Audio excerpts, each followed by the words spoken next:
How's it going? Did you Okay, manage to Annie, solve that problem you were dealing hello with? and welcome. Today we are discussing a very important topic, global economy. Our goal is to understand how countries, money, trade, and people are all connected in the world economy. Let's begin, Annie. So my first question from you, Annie, what does the world economy mean to you? Oh, I love this topic. To me, the world economy is like a huge interconnected web. Each country is a thread, and when one thread moves, it affects the others. It's fascinating how trade, finance, and even cultural exchanges shape our lives. What about you? What aspects of the global economy intrigue you the most? Okay, so my next question from you, Annie, what is global economy? The global economy refers to the interconnected economic activities of countries around the world. It includes trade, investment, and financial transactions that cross borders. Basically, it's how countries like to buy and sell goods and services from each other, share resources, and influence each other's markets. It's like a giant marketplace where everyone's actions can impact everyone else. What do you think about that? Does anything surprise you about how it all works? Okay, so any my next question from you, why is global trade important? Great question. Global trade is important because it allows countries to access resources, goods, and services that they might not have locally. It promotes economic growth, creates jobs, and helps to lower prices for consumers. Plus, it fosters innovation by encouraging competition and sharing ideas. Imagine if we only had access to what's growing or made in our own backyard. We'd miss out on so many amazing things. What do you think would happen if countries stopped trading with each other? Okay, so okay, any so my next question from you that how do countries trade with each other? Countries treat each other in various ways, often based on diplomacy, trade agreements, and international relations. Some countries have friendly relationships, working together on trade and cultural exchanges, while others might have tensions or conflicts. Diplomacy plays a big role in how countries communicate and resolve issues. Treaties and agreements can help foster cooperation, while disagreements might lead to sanctions or other measures. What's your take on how countries can improve their relationships? Any ideas? Okay, okay, any so my next question from you that what how do what is import and export? Imports and exports are key concepts in global trade. Imports are goods and services that a country buys from other countries. For example, if the US buys cars from Japan, those cars are imports. Exports, on the other hand, are goods and services that a country sells to other countries. So, if Japan sells sushi to the US, that sushi is an export. Together, imports and exports help balance trade and can affect a country's economy. Do you have a favorite imported item? Or maybe something you wish your country exported more? Okay, any so my next question from you, can you name a few things that your country export? Sure. In the US, some major exports include technology products like computers and software, agricultural products like corn and soybeans, and machinery. We also export entertainment like movies and music, which is pretty cool.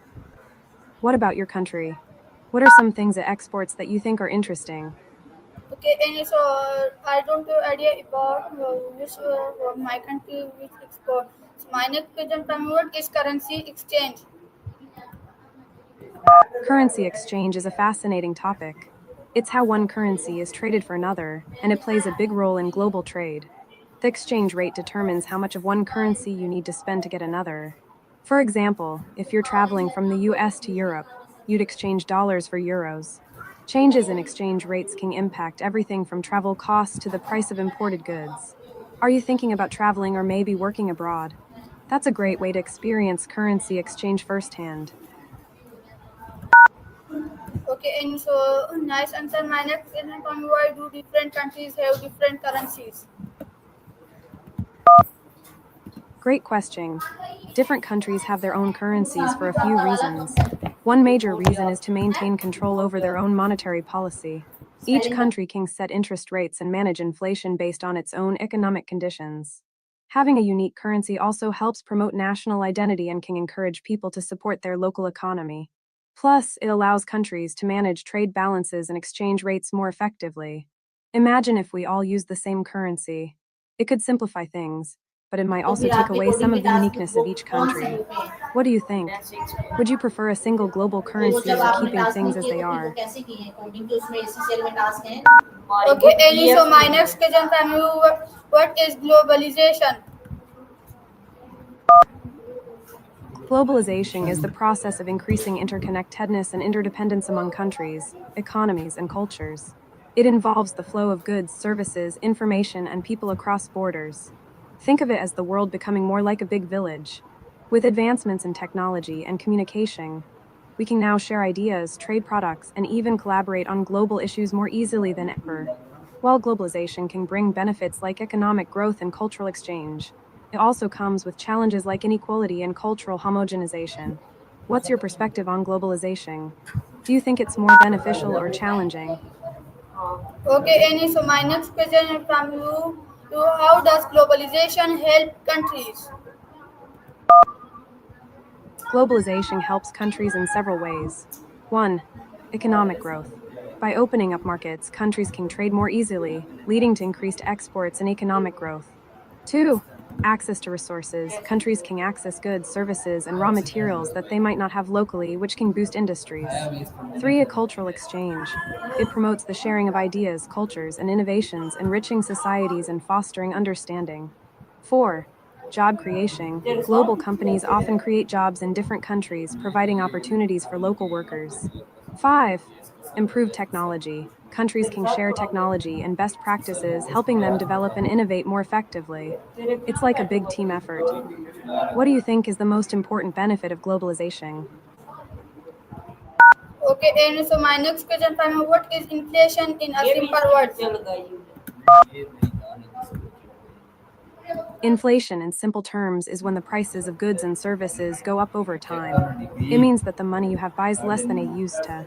So, for example, if a candy bar costs dollars 1 today but costs dollars 1.15 next year, that's inflation at work.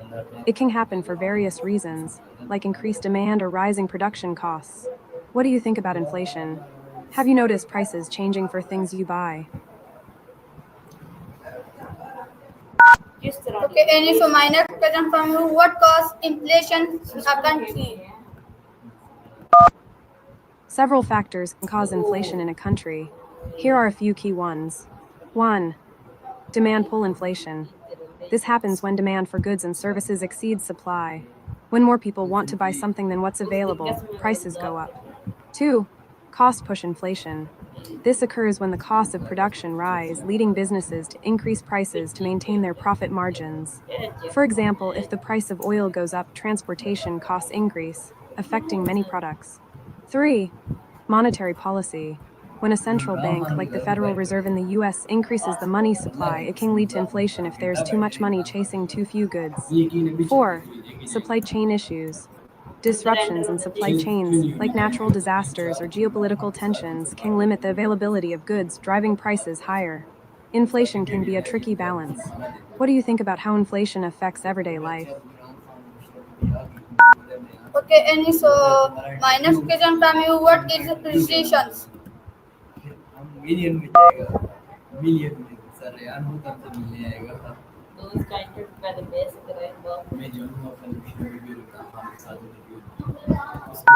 Annie, my question is, what is recession?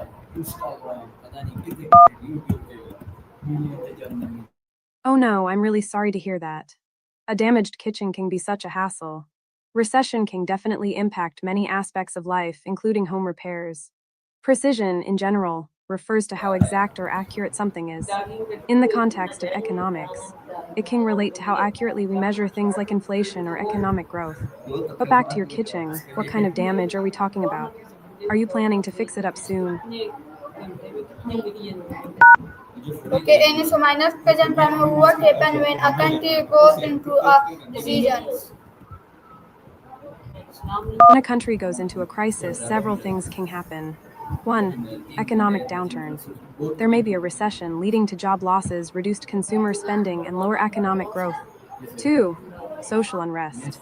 People may become frustrated with the government or economic conditions, leading to protests or social unrest. 3. Government response. Governments often implement measures to stabilize the situation, such as stimulus packages, monetary policy changes, or social programs. 4. Increased debt. Countries may take on more debt to fund recovery efforts, which can have long term implications. 5. Global impact. Crises can affect other countries through trade, investment, and financial markets, creating a ripple effect. It's a tough situation for everyone involved. How do you think countries can best support their citizens during a crisis? Okay, and so my next question from you, what is poverty and how does it affect the economy?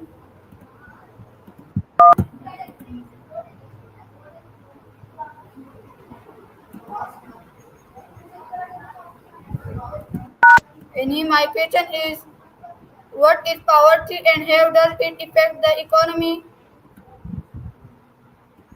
Poverty is the state where individuals or families lack sufficient financial resources to meet basic needs like food, shelter, and health care. It can affect the economy in several ways. 1. Reduced consumer spending. When people are in poverty, they have less money to spend, which can lead to lower demand for goods and services. 2. Lower productivity. Poor health and lack of education, often associated with poverty, can reduce a person's ability to work effectively, impacting overall productivity. 3. Increased government spending. Governments may need to spend more on social services and welfare programs to support those in poverty, which can strain public resources. 4. Social issues. Poverty can lead to increased crime rates, social unrest, and other issues that can destabilize communities and economies. Addressing poverty is crucial for a healthy economy. What do you think are some effective ways to combat poverty? Okay, okay, Annie. So thank you for your nice answer. Let's go to next question. My next question is, how does education help a country economy? Education plays a vital role in boosting a country's economy in several ways. 1. Skilled workforce. A well-educated population has the skills needed for various jobs, leading to higher productivity and innovation. 2. Higher earnings. Education often leads to better job opportunities and higher wages, which increases consumer spending and stimulates the economy. 3. Reduce poverty. Education can help lift people out of poverty, creating a more stable and prosperous society. 4. Attracting investment. Countries with a strong education system can attract foreign investment as companies look for skilled workers. 5. Social benefits. Education promotes civic engagement and informed decision making, which can lead to better governance and social stability. It's like planting seeds for future growth. What do you think is the most important aspect of education for economic development? Okay, so what is the role of bank in the global economy? Banks play a crucial role in the global economy in several ways. 1. Financial intermediation. Banks act as intermediaries between savers and borrowers, facilitating the flow of money through loans and deposits. 2. International trade. They provide services like currency exchange and letters of credit, which help businesses engage in international trade. 3. Investment. Banks help finance businesses by providing loans and investment opportunities, which can drive economic growth. 4. Monetary policy. Central banks manage the money supply and interest rates, influencing economic stability and growth. 5. Risk management. Banks offer financial products that help individuals and businesses manage risks, such as insurance and derivatives. Overall, banks are like the circulatory system of the economy, keeping everything flowing smoothly. What do you think is the most important function of banks in today's world? Okay, and so my next question from you, what are rich countries and poor countries? Rich countries, often referred to as developed or high-income countries, have strong economies, high standards of living, and access to advanced technology and services. They typically have low poverty rates, good healthcare, and quality education systems. Examples include the United States, Germany, and Japan. Poor countries or developing and low-income countries face economic challenges, higher poverty rates, and limited access to essential services. They may struggle with issues like inadequate healthcare, education, and infrastructure. Examples include countries in parts of Africa and some regions in Asia. The gap between rich and poor countries can impact global trade, investment, and overall stability. What do you think are some effective ways to help improve the situation in poorer countries? Okay, and so my next question from you: how does international organization like the UN or IMF help poor countries? International organizations like the United Nations UN, the World Bank, and the International Monetary Fund IMF help poor countries in various ways. 1. Financial assistance. These organizations provide loans and grants to support development projects, infrastructure, and social programs aimed at reducing poverty. 2. Technical assistance.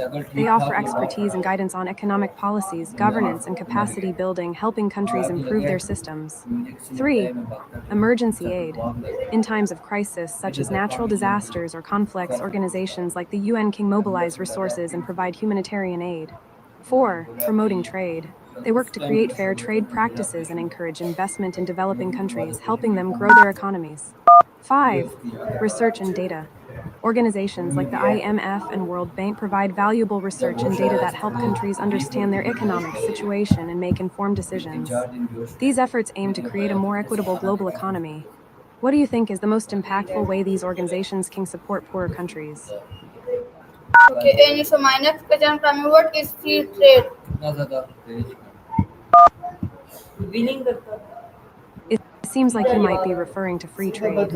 Free trade is the economic policy of allowing goods and services to be traded across borders with minimal restrictions, such as tariffs or quotas. Here's how it can impact countries. 1. Increased competition. Free trade encourages competition, which can lead to lower prices and better quality products for consumers. 2. Economic growth.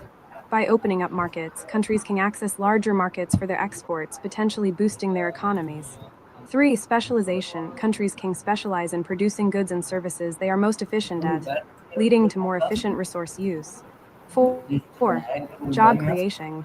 While it can lead to job losses in certain sectors, free trade can also create jobs in industries that grow due to increased exports. 5.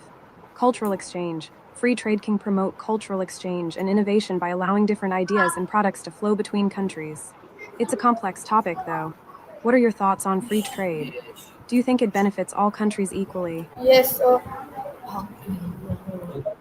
yes, Annie. So my next question from you: what are the problems of global economies? Hey, it's Annie, not Rinny. But I'm happy to dive into the problems of global economies. Here are some key issues. 1. Inequality. There's a growing gap between rich and poor countries.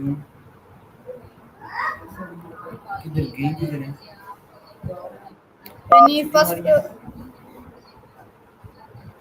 any first complete your answer, then I ask the next question. Got it, I'll wrap it up. In summary, the problems of global economies include inequality, high debt levels, trade disputes, environmental challenges, unemployment, and health crises. Addressing these issues requires collaboration among countries and innovative approaches to create a more stable and equitable global economy. Now, what's your next question? I'm all ears. Okay, so my next question is: what does war of conflict affect the world economy? War and conflict can have significant impacts on the world economy in several ways. 1. Disruption of trade. Conflicts can disrupt supply chains and trade routes, leading to shortages of goods and increased prices. 2. Increased spending. Countries involved in conflict often increase military spending, diverting resources away from social programs and infrastructure. 3. Refugee crises. Wars can create large numbers of refugees, putting pressure on neighboring countries and straining their economies. 4. Destruction of infrastructure. Conflict can damage essential infrastructure such as roads, schools, and hospitals, which can take years to rebuild. 5. Investment decline. Investors often shy away from conflict zones, leading to reduced foreign investment and slower economic growth. 6. Global uncertainty. Wars can create global economic uncertainty, affecting markets and leading to volatility in currencies and commodities. The ripple effects can be felt far beyond the conflict zones. What are your thoughts on how the international community can help mitigate these impacts? Okay, Annie. So my next question is: what is the role of technology in today's global economy? Technology plays a crucial role in today's global economy in several ways. 1. increased efficiency. Automation and advanced technologies streamline production processes, reducing costs and increasing output. 2. Global connectivity. The internet and communication technologies enable businesses to connect with customers and partners worldwide, expanding markets and opportunities. 3. Innovation. Technology drives innovation, leading to new products and services that can transform industries and create economic growth. 4. Data analysis. Big data and analytics help businesses make informed decisions, optimize operations, and understand consumer behavior. 5. Remote work. Technology has made remote work more feasible, allowing companies to tap into a global talent pool and reduce overhead costs. 6. E-commerce. Online shopping and digital payment systems have revolutionized retail, making it easier for businesses to reach customers anywhere. Overall, technology is like the engine powering the modern economy. What do you think is the most exciting technological advancement that's shaping the economy right now? Okay, and so my next question to you, what can young people do to learn more about global economy? Yes, bolo. Great question. Young people can take several steps to learn more about the global economy. 1. Education. Taking courses in economics, international relations, or business can provide a solid foundation. 2. Reading books, articles, and reputable news sources focused on global economic issues can deepen understanding. 3. Podcasts and videos. There are many engaging podcasts and documentaries that cover economic topics in an accessible way. 4. Online courses. Platforms like Coursera or Khan Academy offer free or low-cost courses on economics and related subjects. 5. Participating in discussions. Joining clubs, forums, or online communities focused on economics can help spark conversations and exchange ideas. 6. Internships and volunteering. Gaining practical experience through internships or volunteering with organizations that focus on economic development can provide valuable insights. 7. Networking. Connecting with professionals in the field can lead to mentorship opportunities and real world perspectives. It's all about curiosity and staying informed. What specific area of the global economy are you most interested in exploring? Okay, and so my last question is, what is it important to understand global economies in the today's world? Understanding global economies is crucial in today's world for several reasons. 1. Interconnectedness. Economies are more interconnected than ever. What happens in one country can have ripple effects worldwide, impacting trade, investment, and markets. 2. Informed decision making. Knowledge of global economic trends helps individuals and businesses make informed decisions about investment, careers, and consumption. 3. Civic engagement. Understanding economic issues fosters informed citizens who can participate in discussions about policies that affect their lives and communities. 4. Adapting to change. Awareness of global economic shifts, such as technological advancements or trade agreements, helps individuals and businesses adapt and thrive. 5. Addressing challenges.